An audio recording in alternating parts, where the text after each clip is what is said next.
Welcome, everyone, and thank you for joining us today. We'll officially get started in just a few minutes, but before we dive in, a couple of quick housekeeping notes.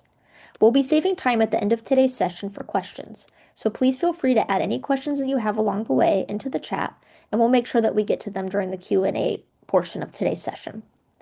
For those who are attending in hopes to receive AAP or APRP credit, the forms will be available in the webinar files under Resources. And for those who are tuning in on demand, you are also eligible for receiving credit after viewing today's content. Please complete those forms and send them back to Nacha in order to receive your credit efficiently. If you have any questions about the process or need any assistance, you could always reach me at skhouri@accelitas.com. I'll also include all of this information in the chat for easy access. And with that, let's get started. Thank you, Sabrina. So here's the agenda for our discussion today. We're going to do a quick introduction of our speakers. Then Amy's going to walk us through some of the upcoming Nacha operating rule updates starting in March 2026. Then we'll go ahead and discuss some of the key challenges around bank account validation that folks are facing and some of the best practice ways for you all to address. And then we'll wrap up at the end with some Q&A. So let's get started. For those of you who don't know Accelitas, we're a data analytics company headquartered in the San Francisco Bay Area. We leverage alternative data sources that help our consumer lending customers with their lead screening and loan underwriting activities. But we've also been a proud Nacha preferred partner, helping various markets with bank account validation, which is the focus of our discussion today. So hello again, I'm James Cook, and over the past 6 years, I've been heading up the product management efforts here at Accelitas. And with me today from the Nacha organization is Amy Morris. Amy has been a great partner of ours throughout the years with these webinars, and she will take it away introducing the new Nacha operating rules. Take it away, Amy. I'm going to go ahead and get started by laying some groundwork here. Awesome. So we got started with the conversation about whether or not we needed new rules back in 2022 and how a group of industry participants got together to really look at how risk management has or needs to change based on new and emerging threats. And so there's been a significant amount of effort that has taken place over the last couple of decades in the ACH network around risk management for ACH debits. So an ACH debit is the pull of funds out of an account. I give my account information and authorization, for example, to my electric company, and they're going to debit my account to pay my bill with my authorization. And so this group really got together to talk about how things have shifted in terms of fraud and risk compared to that debit framework, and really has now moved on a global scale over to looking at ways to exploit credit push payments.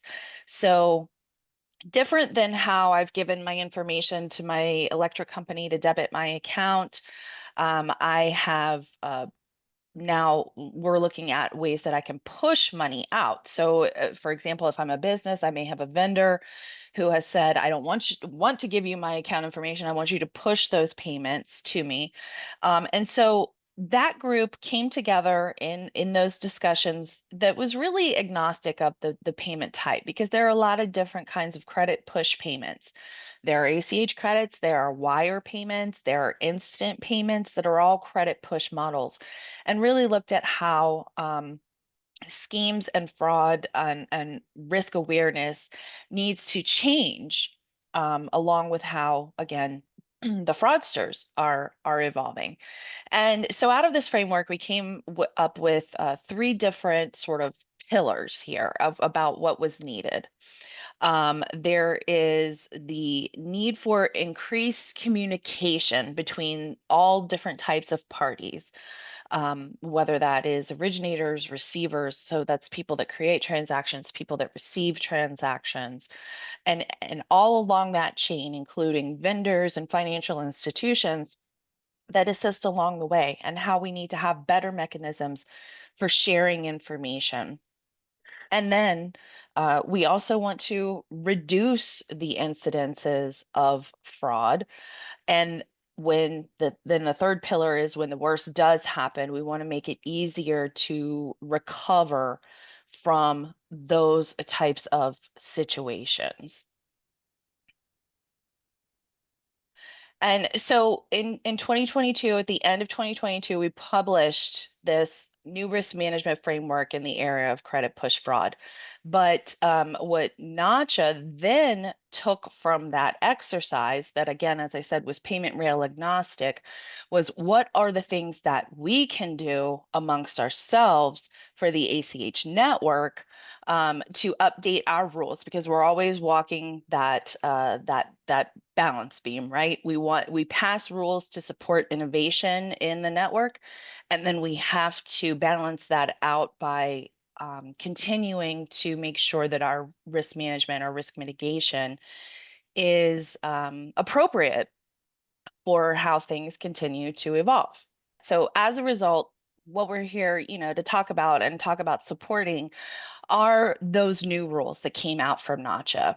It was a comprehensive package of rules that really centered around those three pillars of being able to provide better ways to communicate, preventing bad transactions from being originated in general, and then helping to recover.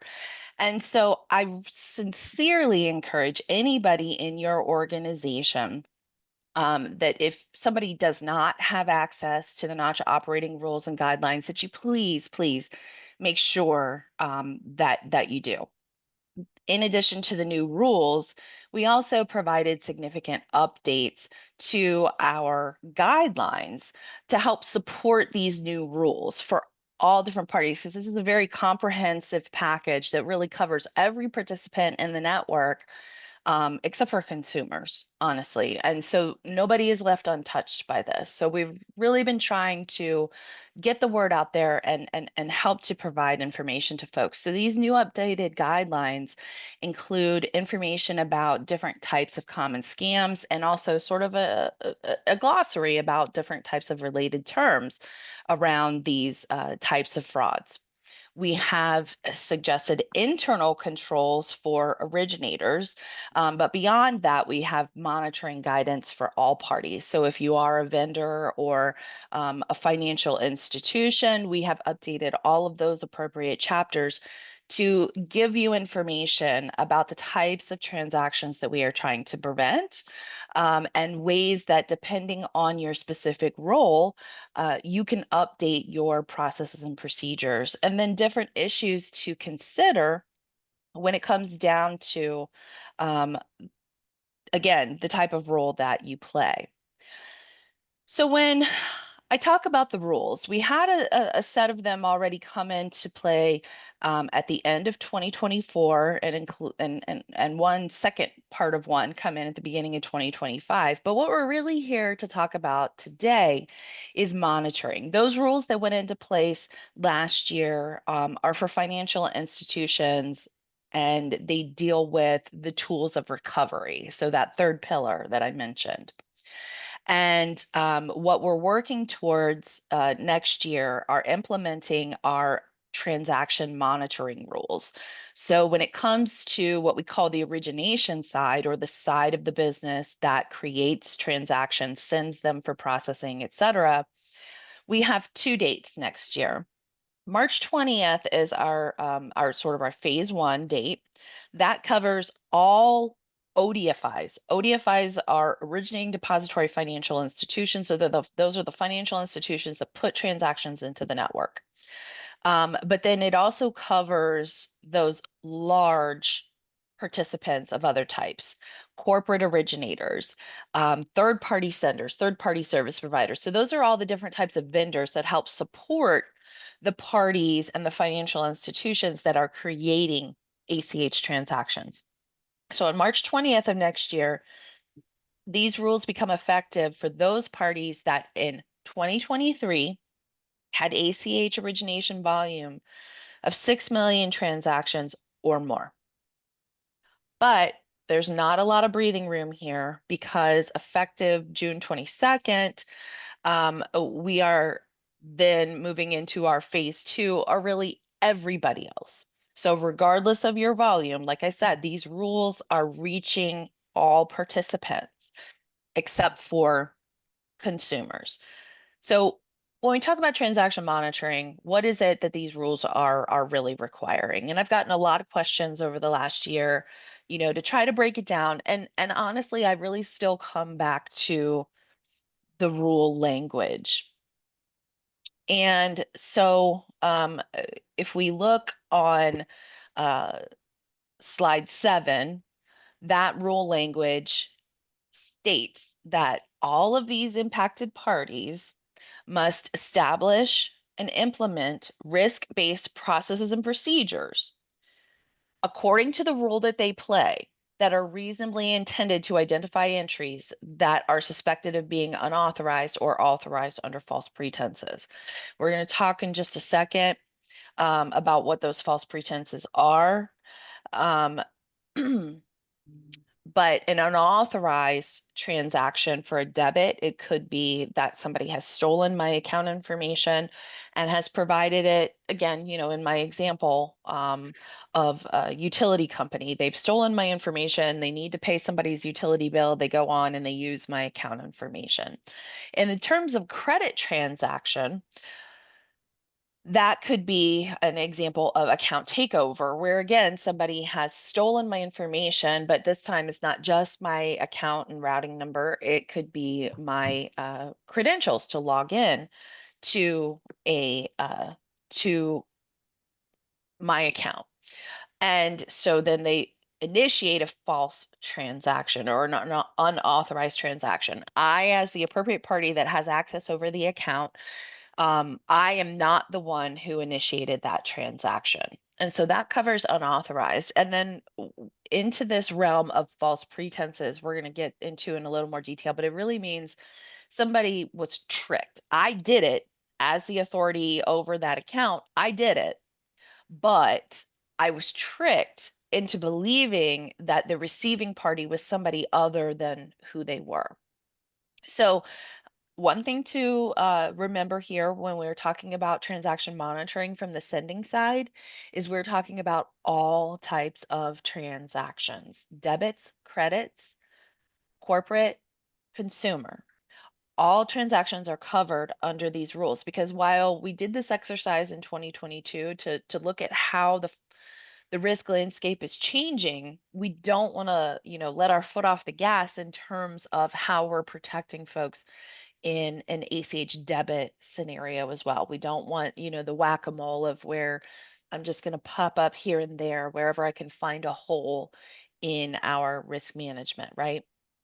So again, when we look at this risk-based processes and procedures, okay? So risk-based means that you have to take into consideration what your high risk transactions are, what your high risk scenarios are, what your lower risk scenarios and transactions are, and treat them accordingly. Okay. And this is something that again is applicable to a party that might be initiating 5 transactions or 5 million transactions. And so your risk profile is going to look different there. But what is the goal here? People have asked me, okay, so what does it mean that I'm following these rules? Are your processes and procedures going to identify any type of unauthorized or false pretense activity? So you need to be detecting and preventing account takeover, detecting and preventing business email compromise, impersonation scams, similar attacks. And from the originator's point of view, the party that's creating a transaction, that may mean relying on some old school technology and conducting out of band verification. So as an example, an originator is the party that's responsible for taking in the payment information and then also dealing with potential changes. So let's say I'm a business, I have vendor partners, one of my quote unquote vendors contacts me and says, I want to change the account information for where you're sending my payments. I've got a new bank account. I need to, as that business, have appropriate procedures where I'm still contacting the old information that I have on file to determine if that party is truly who they say they are. And in the consumer realm, the same thing can happen. Payroll is a good example there. And so it's very important to have those types of change control procedures in place. But on top of that, for all parties, we expect all parties to understand what is quote unquote normal activity for their organization, or if you are a vendor or a financial institution that's handling multiple originators, again, to understand what is normal activity for your customers and really be looking at what is abnormal. Where are the red flags around volume, velocity? Is this the appropriate amount of transactions? Is the appropriate dollar value for a file for this organization today? And to be able to identify those red flags. And then very key to all of this is to be able to review and keep those procedures and processes as updated as possible. The rule language technically requires that a minimum of an annual update happen. But again, this really is risk based. And so we know that fraud and threats and scams, they change very frequently. And so I think it's highly unlikely that probably 90% of us are going to need to be updating our processes and procedures more than annually. And it's not just those external factors. We also need to think about our internal factors, new products that we may have, new processes, new customers, and how does that change our risk profile? So there are lots of different reasons and activities that can uh, kick off this type of update to our processes and procedures. So false pretenses, as I mentioned before, is the inducement of a payment by someone that is misrepresenting their identity, someone that is misrepresenting their ability to act on behalf of another organization, or misrepresenting the ownership of that account. So, as I mentioned before, this covers those different types of scenarios, such as business email compromise, where somebody, will pretend to be a CFO, for example, and say, "I really need this payment to go out right away to this account number," and somebody under, fear, duress of their job, they push that out. We already talked about different types of impersonation scams. This is truly what this false pretenses term is meant to cover, which is I've been tricked into it. So now our rules are a little bit more well-rounded. So false pretenses is a term that's already gone into effect in the rules. And so now we cover both the instance where I didn't do it and then where I was tricked into doing it. But one thing I want you guys to remember is that our rules don't cover, even with this new stuff going in March, it doesn't cover scams that involve fake, non-existent, or poor quality goods or services. So I mentioned a couple of times that the rules require that folks act according to the role that they are in. So I mentioned, as an originator, as the party that's creating a transaction, I am the one that is capturing that payment information. And so I'm going to have different processes and procedures in place versus, for example, my financial institution.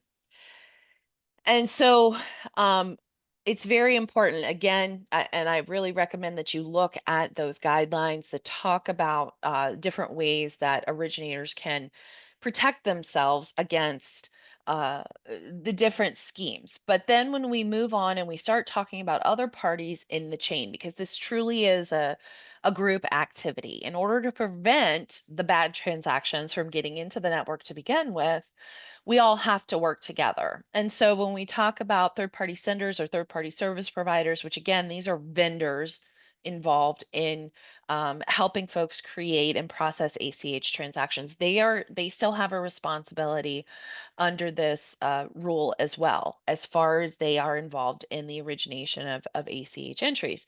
And so they may again have that larger view across multiple different merchants, billers, et cetera, and they may have a better view of seeing patterns that might be popping up across multiple originators. So again, we still expect as an originator that you understand your activity and what you're expecting and how that could be impacted.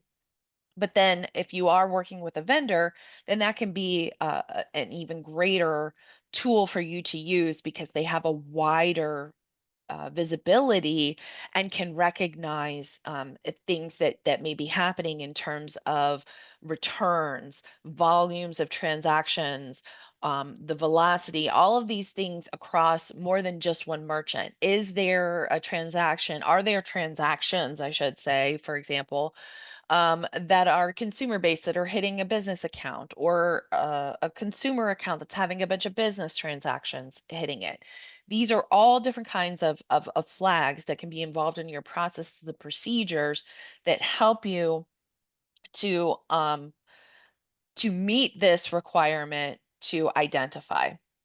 So here on this slide, this is sort of a summary of what's in the guidelines, right? So I've mentioned this multiple times, but the very first step is your risk assessment. And so if you haven't done a risk assessment yet, then that's the first thing that you need to do. And it's not a one and done activity, it's an ongoing thing. As I mentioned, there are multiple different types of factors externally and internally that are going to impact your risk assessment. And as you're going through and looking at those different types of risks, you need to size those risks. What is the potential impact if something goes wrong for my organization in all of these different types of scenarios? And as you figure that out, you start to figure out the importance and the placement of your processes and procedures. I've already mentioned volume and value anomalies. If I expect to do $1 million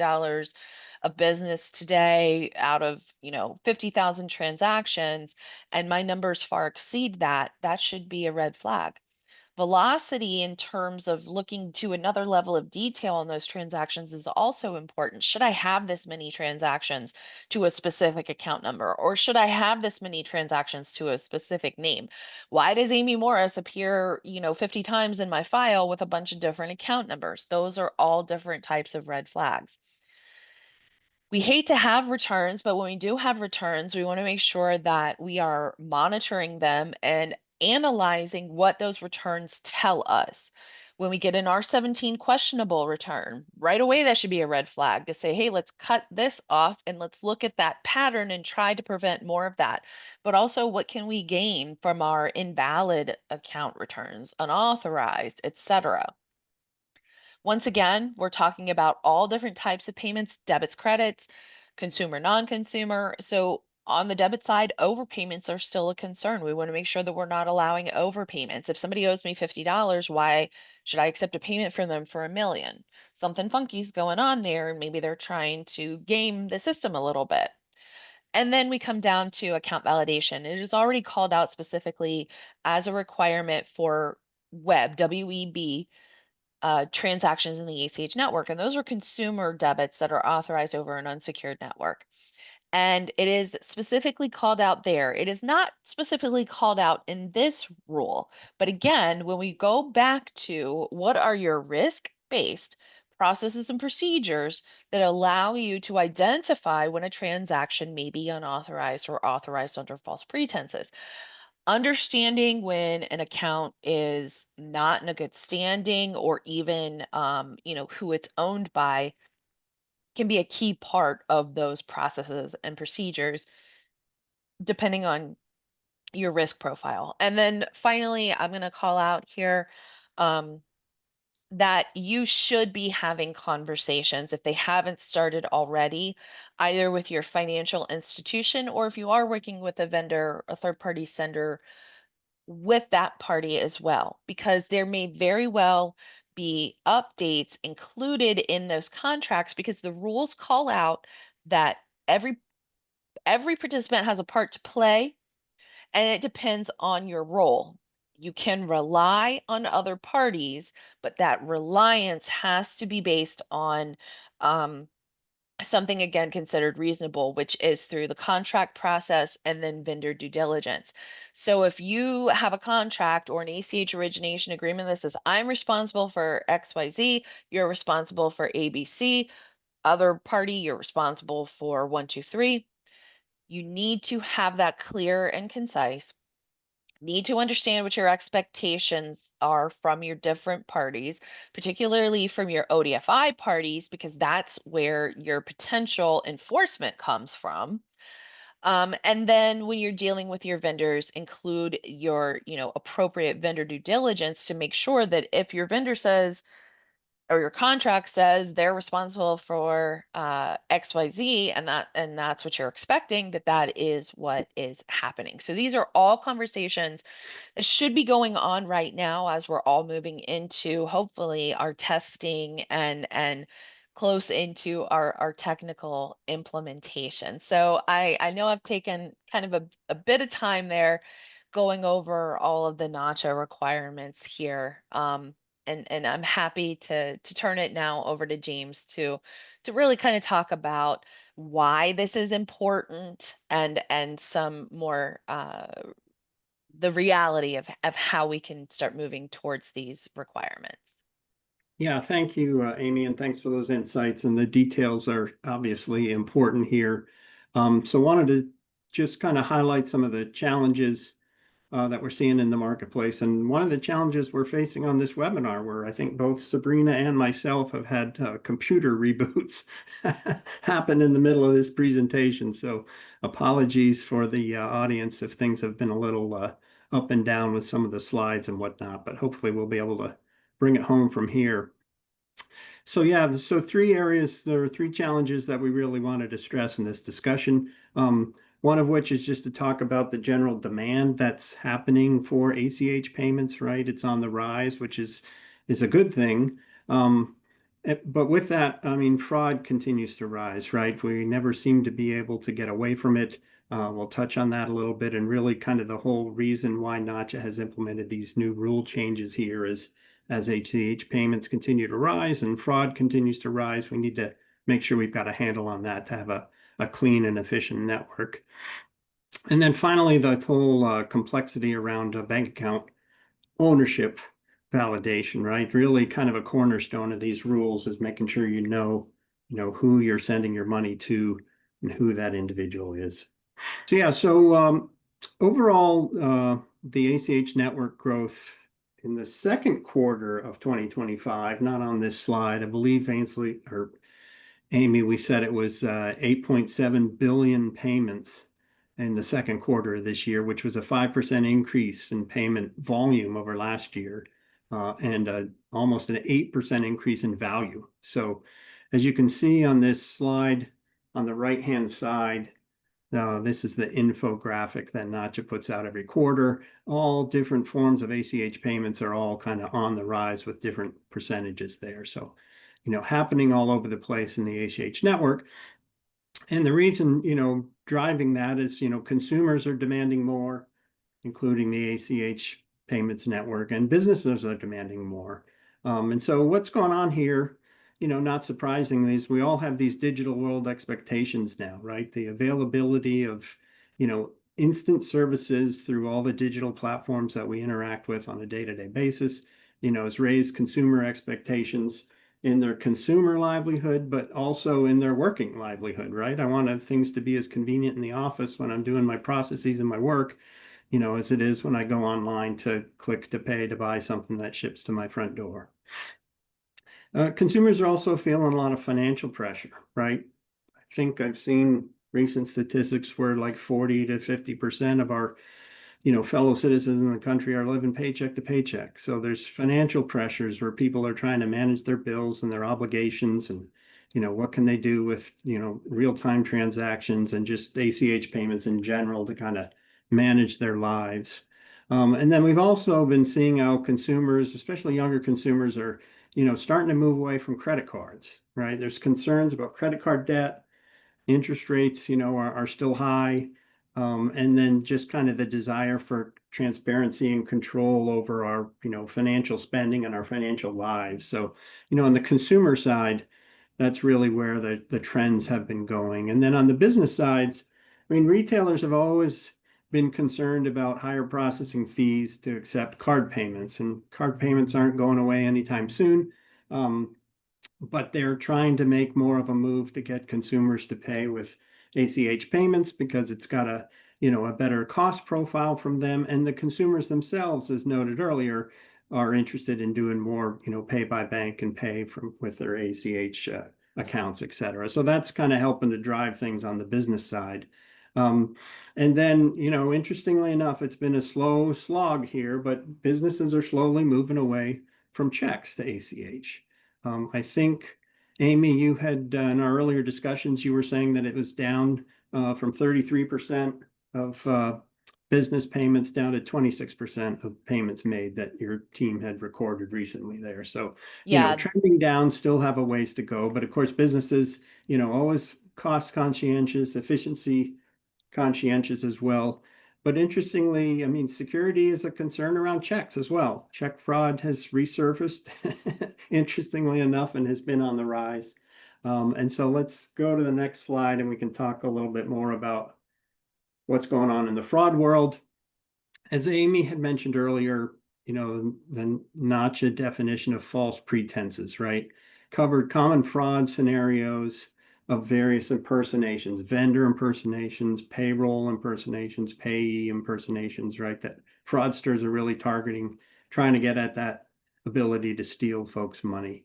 And we can see from the small sample of articles we've got here on the slide, you know, fraud continues to be alive and growing and across many different forms of bank payments, right? So again, the main reason Nacha introduced this risk management framework here and updated these operating rules is to try to address fraud attempts. And we know that fraudsters, never stop and are always created trying to make, fraudulent activities happen. and James, I'll just quickly mention that fraud and exceptions are not just a difficulty and a pain for the receiving parties, right? Or the originating the end users that are experiencing this. This is a pain in general on all of us. It creates reputational risk. When somebody has difficulty dealing, with an organization, it creates reputational risk for a financial institution as well. And it is expensive for everybody in the industry to try to recover. And so while we want to, put on our good neighbor hat also, there's, we all have skin in the game with this too.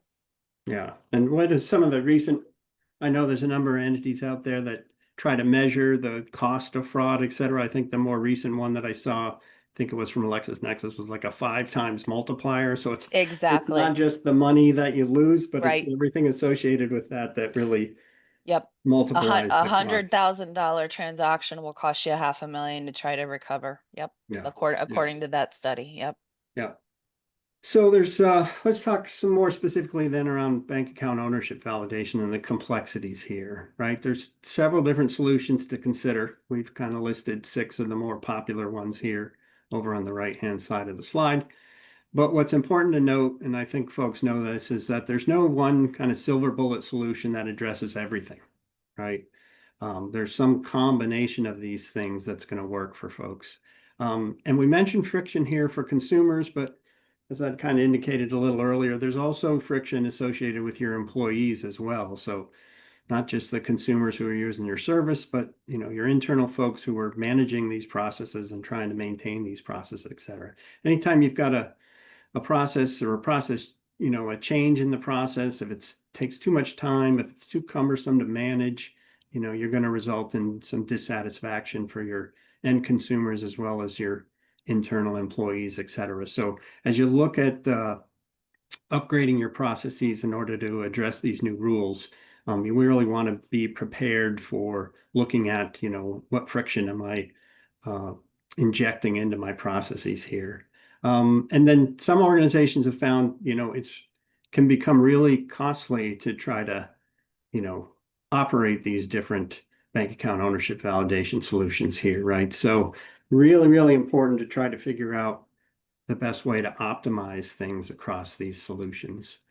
Um, and I just want to reiterate something that Amy had said earlier, about these new rules that are coming out in 2026, and hopefully people are already planning for what they're going to do in order to meet this timeline. But this is a new, a risk-based evaluation approach, right? It's not the same commercially reasonable approach that we took with web debits a couple years back, right? And it applies to all ACH credits and debit transactions, right? The 2021 rule was just focused on the web debits.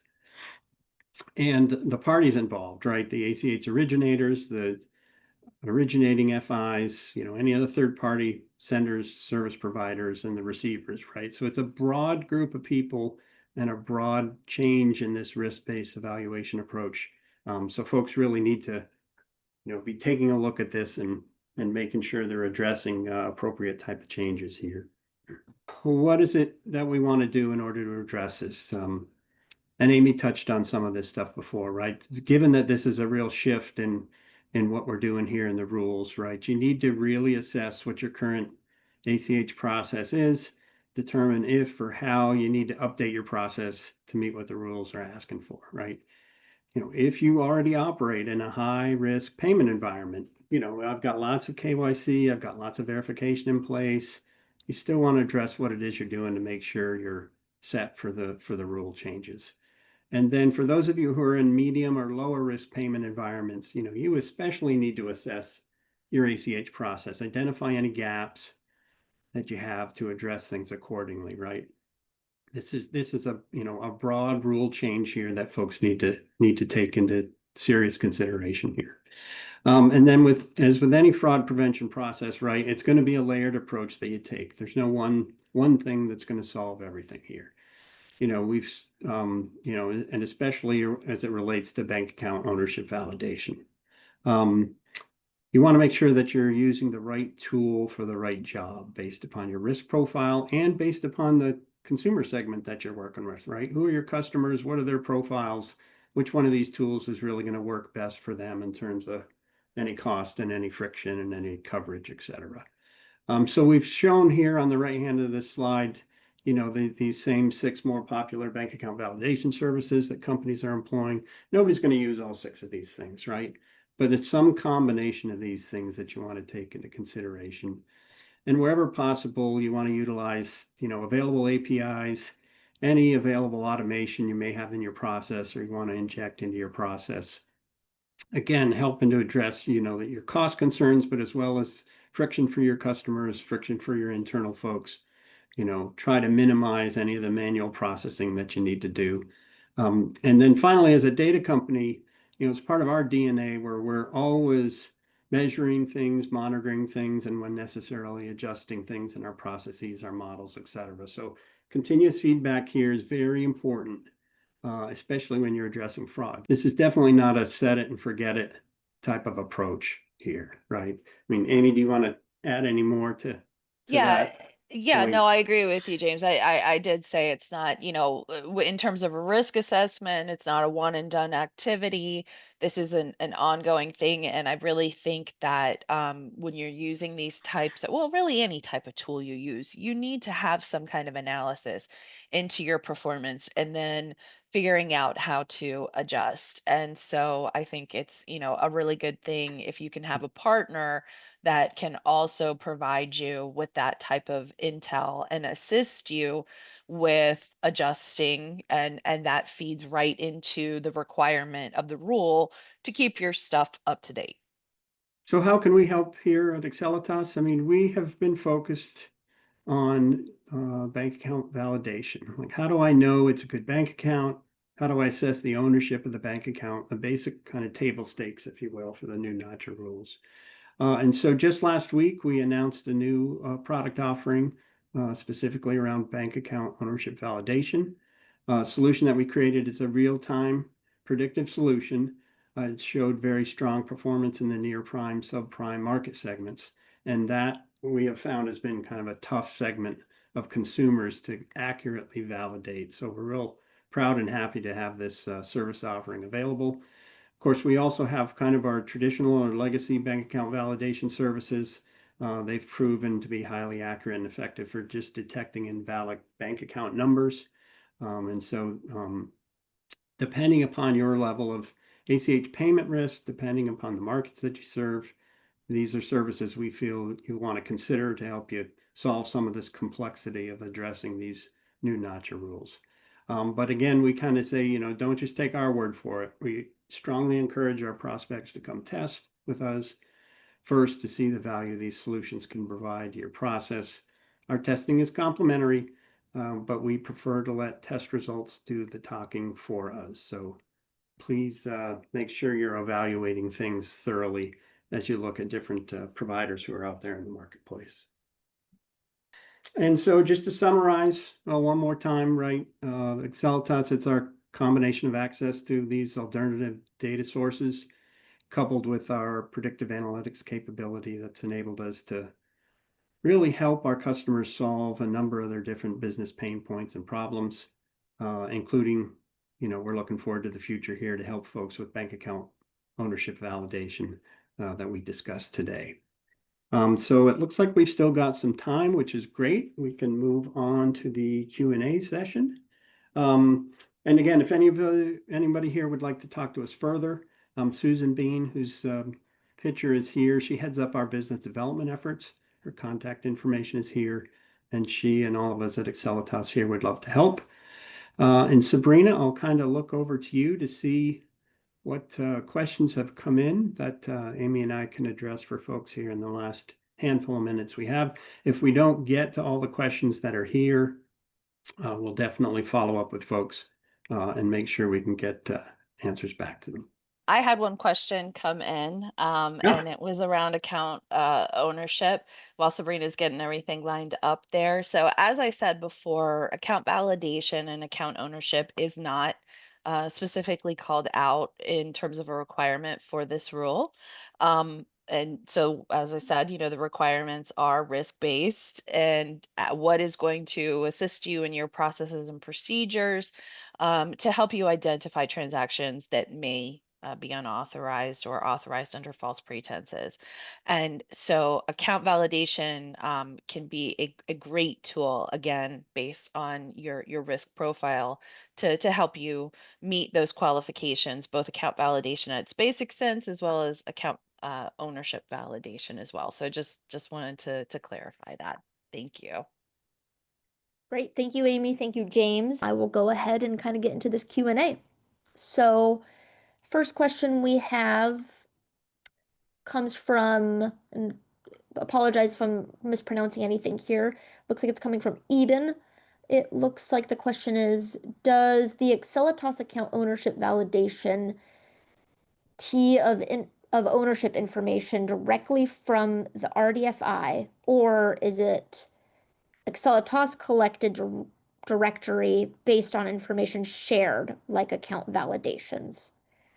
Yeah, so we work with as a whole, we work with various alternative data providers, and so there are other companies that we will work with that have various databases that have shown activity of PII, if you will, and bank account activity in that. So that's what we leverage in order to feed our models, in order to give you a predictive score as to, does it make sense that this is a good bank account and this personally identifiable information is associated with this bank account.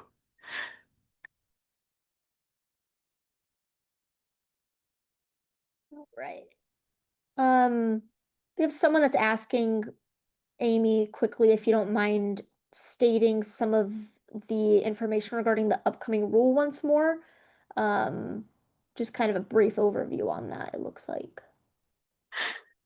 Okay, so yeah, sure. And I will say that if you need more information, please always feel free to go out to our website, nacha.org. When you hover over the menu item that says ACH, you'll see rules drop down. You'll see a tab that says new rules. and it will take you to pages that are dedicated to this information that will give you all of the breakdowns, will give you FAQs, and will even give you, other resources either through web recordings that I have done specifically for Nacha or our Risk Resource Center that will give you a plethora of information about, you know, complying with these rules. But I'll say once again, when it comes to origination transaction monitoring, we've got a March 20th, 2026 effective date for all ODFIs and all large parties involved in origination that originated more than 6 million or more transactions in 2023. March 20, just boy, I'm stumbling over myself. June 22nd is when we then say, okay, everybody else is covered. So you need to have policies and processes and procedures that are reasonably intended to identify entries that are suspected of being unauthorized or authorized under false pretenses. So the processes and procedures don't have to, under the rule, identify in real time. But if you're not identifying in real time, then you're never going to be able to stop something before it is processed. And then you also want to think about your timing to prevent a snowball effect, right? Once you let something through, you don't want to continue to let that through. So all of these things need to factor into, again, your risk assessment as to how you create your risk-based processes and procedures and when you are applying them to be able to identify and hopefully prevent in the future. It's in your best interest to prevent. And then you need to keep those processes and procedures up to date at a minimum of annually. But as your risks change, whether through internal factors or external factors, you need to constantly be keeping those processes and procedures up to date that are going to allow you to identify entries that are unauthorized or authorized under false pretenses.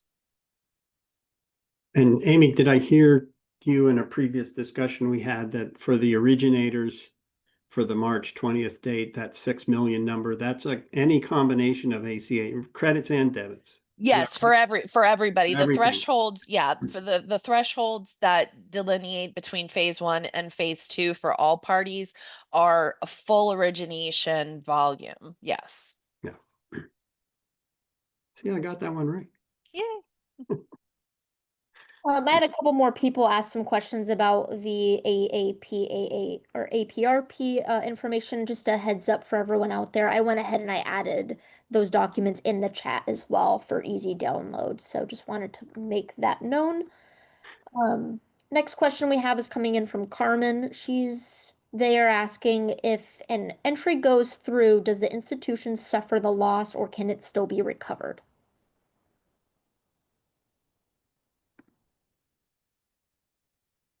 I'm sorry. Say that again? Yeah, the question was if an entry goes through, does the institution suffer the loss or can it still be recovered? Okay, so right. So it is not so ACH network is different than for example other credit push only types of networks like wire or instant payments. And so there are instances within the ACH network where when the worst does happen, there are recovery mechanisms. Um, there are certain instances where what we call a reversal is applicable. Those instances have to do with processing errors and not really what we've been talking about today. But that's just one mechanism that is available when something goes wrong in the ACH network.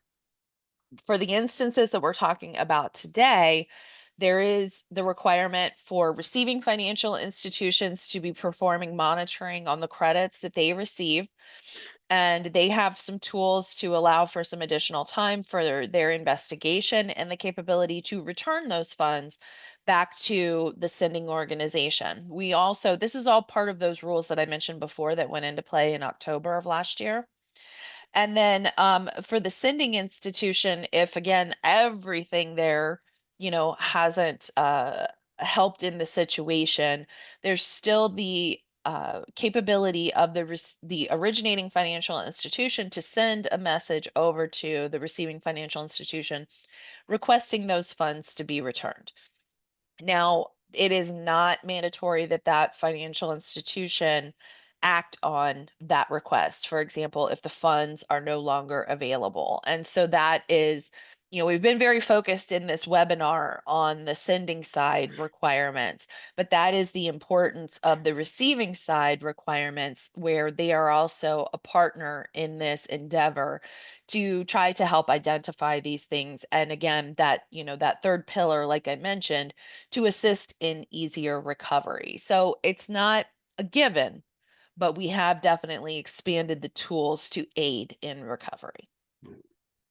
And that receiver side focus is a relatively new It is a new thing. expansion of the rules as well, where we're really trying to look at both sides of the equation to Yep, make sure everybody's leaning in to help with this.